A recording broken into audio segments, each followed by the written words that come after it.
Small doses. Self-help from the hip. Small doses. We're talking that shit. Small doses. And keeping it real. Small doses. With me and Nana Seals. It's so funky. Today, we are joined by... First of all, I feel like you're in character right now. I cannot get past this hat. I just love the readiness and availability of it. Listen, we're in quarantine. We're on lockdown. So it's like, I got to go out and walk the dog every day at least. So you caught me in the dog park, in my quiet place, like I said. Chilling. Yes. So this is how we do it. This is about as real as it can get. And I love it. Everybody know As Real As It Can Get is my favorite song. That's my favorite jam. So if you haven't noticed, we have Blair Underwood joining us today. And I just met Blair, and I say met in quotes because it was while we were shooting the reel from home. So we didn't meet in person, but when you were on the show, we asked you a bunch of different questions, of course. And one of the stories that came up was you were speaking about just a role that you had been offered or that you were auditioning for. Was you offered or whatever the case? It was offered. Because you're offer only at this point. I'm just saying. That particular one. That particular role, they were like, we need a fine black man on Sex and the City. Who can we call? So they called Blair, but apparently you were like, nah, like this isn't the type. I don't like this way this role is written. And so I banked that in my little head right here. And I was like, I would love to do an interview or an episode with Blair about side effects of being a black man in Hollywood, because it is such a unique experience and nuanced. And we had Cree Summer on when we started the show 2 years ago, and she spoke to being a black woman in Hollywood, but we haven't gotten to see the brother side of things. And you're an icon, like I told you off camera, so I'm telling you on now. You're an icon, you've done such an incredible body of work that I felt like you're the right person to have this conversation. You ain't a new Jack, coming in. Nah, definitely not a new Jack. You ain't no whippersnapper. Nah. But listen, I appreciate that. And I'm a fan of yours. I've seen some of your smart, funny, and black, and just seeing you. I saw you. It was like a couple weeks ago. You had a whole routine you did about this runaway slave curl on the back of your head. You remember that? You had a light slave curl. I said, this girl is hilarious to me. Thank you. But what I appreciate about you is you're funny, you're intellectual, highly educated, highly insightful about your people, about your culture, but just woke in all the best ways about it. Funny and beautiful on top of that. So I end with the beautiful. Because all that intellect comes first, but you just got, just working on all levels. So I appreciate that. I'm a fan of yours. So I appreciate having this time to chop it up with you. Thank you. And I do feel honored that we get to invade your quiet time, because I know Dog takeaways. This quarantine is weird because look at all the dogs. Hi. It is dog park. I want a dog so bad. Oh, are you a dog lover? I'm an animal lover. Okay. So it's I can't say I'm an animal lover. I'm definitely a dog lover. I can't say I'm an animal lover. Cats I love and I don't get along. I hear you. That's not true. You just say that's not true. Maybe I haven't met the right one. I really feel that way. You know what it is? And it's, what? You got to come into the cat space with a certain kind of heart. Ooh, Amanda. Because. Go ahead. Well, no, because cats choose you. Okay. I never heard that. Yeah. Like cats are very similar to strong, independent women. Like they do not require per se, they don't just show up like, oh my God, I'm just happy I got a man. Like it requires a certain level of like patience and perseverance and understanding. And but they don't listen though. They don't listen though. Dogs will listen, sit, come, run. Cats just then you have to go. Question why you need dominance. Oh, okay. Yeah, you might have something there. I just want to be able to lock the doors at night, or just when I'm ready to feed you, can you come here and eat your food? But okay, I'll take all that into consideration. He's like, dang, I gotta, because that's the thing. Cats are very, but when a cat knows you, they respect you. So like my cat, like Lando, you will see his ears. He hears you calling him. He's just like, I'll get to you when I get to you. And I'm like, you know what? You a free spirit and I'm a free spirit. So I respect that. But I'll But get to you when I get to you. Yeah. I mean, now see, if I have to listen, if I need to have a conversation, we need to have a conversation. I can't be like, I'll get to you when I get to you. Yeah, but that's a human. I'm talking about a cat, though. I know what I'm saying. So you got me thinking about, is the control? Because as a human, okay, but listen to this. Maybe it's not I get you when I get you, but it's like, I'm involved in something right now. Can we talk about this later? Like, I know dudes who it's like, that's not an option. That. You know, like, you don't get to be busy. Right? Like I've met that before. Like, why aren't you available to me? I am here. I'm a busy man. My homegirl. Why are you a busy woman? Right. My homegirl is literally gonna name her special I'm a busy man, because she had talked to somebody who literally was like, I'm a busy man. I'm a busy man. You should be available for me at all times. You know, and she's that's out of order. Exactly. So that being said, I really feel like there's something special about cats in that they have their own independence, but when they love you, you know that you earned it. Okay. And so the payoff is more. And I think a lot of people think that, like, oh, I don't need to pay attention to a cat. They'll just do what they want. And so they don't socialize the cat. So you may have met cats that people haven't socialized. People really like give all their energy to dogs, but then they don't give it to cats. But if you actually are a cat person, you know, they're like, you got to cuddle with a cat and give a cat all kind of love, and they will be the best friends. That's what I'm talking about. Intellect. I've been educated this morning. I had no idea. I wasn't knowing. But I would tell you, I've never been down with domestic cats, but the big cats, when I was a kid, I was going to be the Lion King. In my mind, I was going to be the Lion King. When we were kids, we had Kimba the White Lion was a cartoon we had. And we had Doc Tari. Doc Tari was all about an African doctor. I think it's like the late 70s, like that. And I knew, and you know, they had the credits would come, the show would come on. This woman was like riding around on the back of a lion, like a full male lion with the mask. That's what I wanted to do. So anyway, I never became the Lion King or Tiger King, but here we are. Here we are. But you did become an entire, like I said, you've been in this game for a long time. And I think I first just wanted to ask, like, what is it that has kept you in Hollywood? Yeah. Because you know, you've done all the interviews of like, what got you started as an actor and blah, blah, blah, blah, blah. What kept you as an actor? Because I know for me, I'm like, get me out of here. No, listen, it's a great question, because I didn't have any other option, because I love the work. I love the craft. I love the ability to tell a story. I love the ability to become a different character and become different people and to explore that. So there's part of that. And maybe some of it is, as you alluded to, maybe it's some control issues, because I didn't like the idea of somebody telling me I couldn't do something. You're not going to control me. You're not going to tell me you can't tell your story. And you can't tell me you can't tell your story in the way in which you want to tell it, in the way it needs to be told. You can only tell it through our prism, which was, you know, when I got into the business in the 80s, was most often it was, we weren't the ones making the calls. We weren't the ones writing the scripts that at least could be greenlit. We were writing scripts. We've always been telling stories. Yeah. But they were not the ones often that were being greenlit. We live in a different age now, which is a beautiful thing, primarily because of streaming. Hulu, Netflix, you know, Amazon, all of those. They all need content.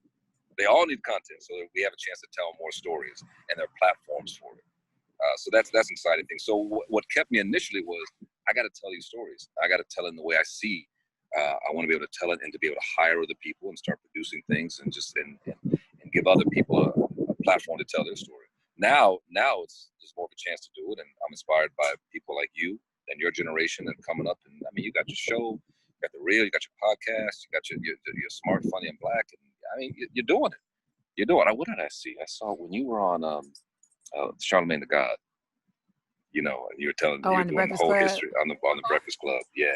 You're talking with your mother, which was hilarious. I got to meet your mother one of these days, by the way. She here acting like the pandemic ain't happening. Please give her my best. Please give her my best. But just the way in which you grind. And when I got in the game, this was 85. I mean, let me think about it. Do the math. My first movie was Crush Crew that came out in 85.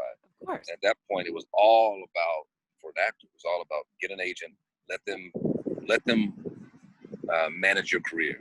Let your agent do everything, let them do the hard work. Now your generation and the younger generation even, they're like, nah, we can do this for ourselves. We got the tools, we got the technology, we got the talent, and we can make it happen. So when I was coming up, Spike Lee was like the first one I saw. Wait a minute, he's doing his own thing and thinking outside the box. He's writing, directing, producing, doing his thing. So all of that inspired me, getting back to your question, basically, to say, number one, there's a place for me in this business. And when I watched Spike Lee kind of do his thing, I said, there's a way to do it where I don't have to just be an actor. I can direct and I can produce and I can find other ways to tell stories. And now I'm buoyed by, I keep saying it's true, I'm buoyed by the younger generation, seeing the way y'all are just grinding and finding different ways to make it happen. Do you think, like, I know you were talking about how things are different now because there's so much more content. I mean, I think I'm a bit of a cynic sometimes with that because I grew up on so much of, it just felt like there was so much of a greater influx of stuff in the 90s. But I think maybe that's because it was more centralized because it was just networks. Like you didn't have, all of this spread apart. And so sometimes you can feel like you're not really seeing as much as you did before. So it just seemed like in the 80s and 90s, there was such an influx. I felt like overwhelmed with the amount of content of Blackness that I grew up in. Do you feel like, go ahead. No, I think you're absolutely right. It was concentrated. As you said, we had 3 networks, ABC, CBS, NBC, then Fox came along a little bit later. Right? I mean, before cable, before HBO and Showtime. So when we got it strong. And everybody was focused on, I think about The Best Man. I mean, so many that came along the Malcolm, come on. All of that. And we wanted to see it. We wanted to talk about it. It was part of our community. And it was our fuel. Now, the flip side, what would you say, the downside? What you call this segment? The downside of the flip side of being a black man? I say side effects. The side effects of being a black man in Hollywood. Right. The side effects with what's happening now is because there's so much content, there is more opportunity for work, but it's harder to be noticed. It's harder to be acknowledged. It's harder to be seen, to even know what's out there. But not all this great stuff. It's a lot of content, a lot of stuff you may not even want to watch. So, like, there's a lot of us who have seen, of course, Hollywood Shuffle. Robert Townsend was speaking the fact, was speaking to the fact that stereotypes had become basically the norm for being a black man in Hollywood. So when you came in, I mean, Crush Groove, I feel like you weren't playing a stereotypical role, because the content itself was being created by folks that had a different lens for blackness.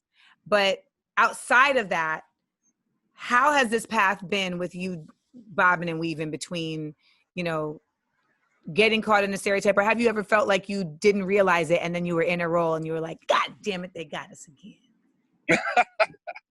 Not so much that, because I think when I was coming up, when I did LA Law, where I played a lawyer for 7 years, I was 21. So I was a kid. So for me, and I looked young. I almost didn't get the parts. They said they wanted 20. No, that's too loud for me. It's a helicopter. Hold for sound. Yeah. Hold for sound. We haven't heard that in a while. Hold for sound. Yeah, that's actually three little prop planes. Hold for sound. I look forward to hearing that again. You know what I'm saying? I'm over it. Let's get back to work. But responsibly, we got to do it right. It's slow, but I'm ready. Where was I? What was that about? So, you talking about LA Law, you were 21. Yeah, because I was 21, I was a kid. My daughter's 21 right now. I'm like, man, okay.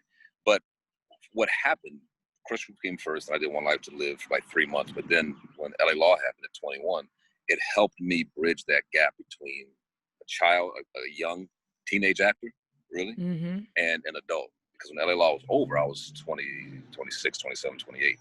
Yeah. So I think I missed a lot of those things early on. I mean, when I did One Life to Live right after Crush Groove, I played a character named Bobby Blue, who was from the other side of the tracks. And they tried to make him stereotypical. They really did. And I was like, so I'll put things in there if I could. I mean, I was just starting, so I couldn't get away with a whole lot. But I said, well, let me ask you this, because he's supposed to be this, the whole thing was he was from the other side of the tracks, and my girlfriend was seeing this guy, Guy Davis, actually, Ozzie Davis and Ruby Dee's son. And he was like the doctor. I used to tutor their grandson. For real? Oh man. Mm-hmm. And he was the upstanding brother. That's incredible. The upstanding brother from the right side of the tracks. And I was Bobby Blues, like, you don't mess with that kind of brother. But I'd put things in there like, well, maybe if I'm like waiting for her, she was a doctor at the hospital, I can be reading the newspaper just to show this brother's intelligent and curious about the world and around him. So I would sneak things in there when I could for those roles, but it was pretty quick. I mean, I was a year and a half into the business when LA Law happened for me, and then playing that lawyer kind of established a lot of the roles that came after that. Well, two questions in response to that. So first, I asked, like, where did that consciousness come from to feel like you even needed to make those nuanced changes? Because there's a lot of brothers who come in this shit and are just like, I'm just going to coon it up. This is fine. Or, as long as I'm working, I'm not trying to upset the apple cart. And I'm not even, but what was it? What do you think really had you coming in here like, let me see where I can. Consciousness, same thing you have. That's why I respect your game. Knowing where you came from, knowing where you want to go, not just here for a moment and taking scraps, taking what they throw at you, creating your own opportunity. My father was a full bird colonel. My kids were asking me last night, how do the ranks work? We went to go see my nephew down in San Diego, and he's in the Navy. And I was just telling him, well, he was a full bird colonel, which is the next level under general. General is the next step. To be a colonel, at the full bird colonel in the 60s and 70s, he retired in the 80s, was highly unusual. So that's the home I came out of, where there was a great sense of responsibility and understanding and awareness of who you are, because he was a black man in the military in the 60s and 70s. It was thrust upon us to be aware when you walk out this door, you represent your race, your father, his rank, and the United States of America. That's a whole lot for a young black boy to be thinking about it on his shoulders. But we came out of that sense of, it's not just about you. You represent so many people and values and history that came before you. So there is that, but also I like to consider myself a student of history. I love history. I love our history especially. So, and specifically I knew this world I wanted to go into, which was Hollywood and acting. A student of Hollywood history and black Hollywood history. So the actor that has inspired me to become an actor, and I aspire to be like in my own way, was Sidney Poitier. I knew it. I knew Sidney was coming. I knew he was coming. I mean, so you talk about that sense of integrity, that sense of dignity, that sense of pride of self and culture. That's what I saw as a kid, and I said I want to kind of focus on that kind of actor and that kind of career. Knowing I'll find my own way, and it's not going. You don't want to copy anybody, but just kind of that was a career that I gravitated toward, that I got excited about. He could do that, so maybe I could do something similar. What y'all talking about? Y'all leave Amanda alone. Hi guys. I mean, a year and a half. Sorry about that. Boy or girl? Boy. What's his name? Yeah, Rocky. Rocky? Rocky. What's Rocky talking about? Who knows? They snap each other's butts right now. Excuse me. That's what they do. Fair enough. Fair enough. That is what they do. I have two cats. One of my cats is Lando Calrissian. Love that. Named for, of course, the black man of Cloud City. And my other Billy cat D. is Huri, which is short for Uhura, the first black woman lieutenant on the Starship Enterprise. Yes. Come on, so now. It's very serious. Prosper. Geek life, yes. Yeah, and whatever dog I get, I will get a dog, and the name will be Geordie LaPause. For Geordie LaForge, also of the Starship Enterprise, because Come on now. we're about man. I do know those references, but not my brother would love. He's a huge Trekkie. I mean, we're a special people. Yes, indeed. So a year and a half in the game, you were cracking, but that's not normal. You know that, right? I do know that. Yeah. So what do you think? I do know that. Well, first of all, how do you know that? Like, what do you feel like? Because you said it twice. Anytime someone says something the second time, it's because they had a thought that reminded them. Nah, it's just because it's what I heard coming in the game more than anything. I started doing theater in Petersburg, Virginia, Richmond, Virginia. And when I was in high school, I was doing local dinner theaters in high school, and I would talk to the older people, the ones who had been in this game for a minute. And every single one of them said, yeah, if that's your love, go for it, kid. But it's hard. And I cannot tell you how many times I heard this message from many different people lovingly, but would say, listen, you know, most people don't make it. So you probably won't make it. And chances are you're black too. This is views from my white friends, but even black friends in different ways say it's going to be even harder for a black actor. And I remember hearing this statistic, which was true then and true to this day, that only 3%, if that, make a living in this game as an actor. Those are the statistics from our union, SAG, Screen Actors Guild, SAG-AFTRA now. Only 3% make a living at this, can support themselves. So I remember hearing that then, and I remember the reason that it resonates with me when you say that is the reason I was so aware of it was because I was told so often that what you're doing is very difficult.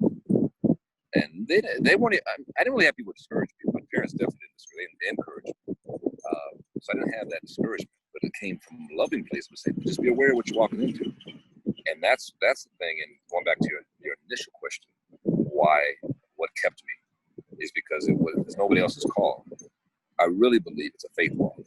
And I believe that God had the final call. That's me.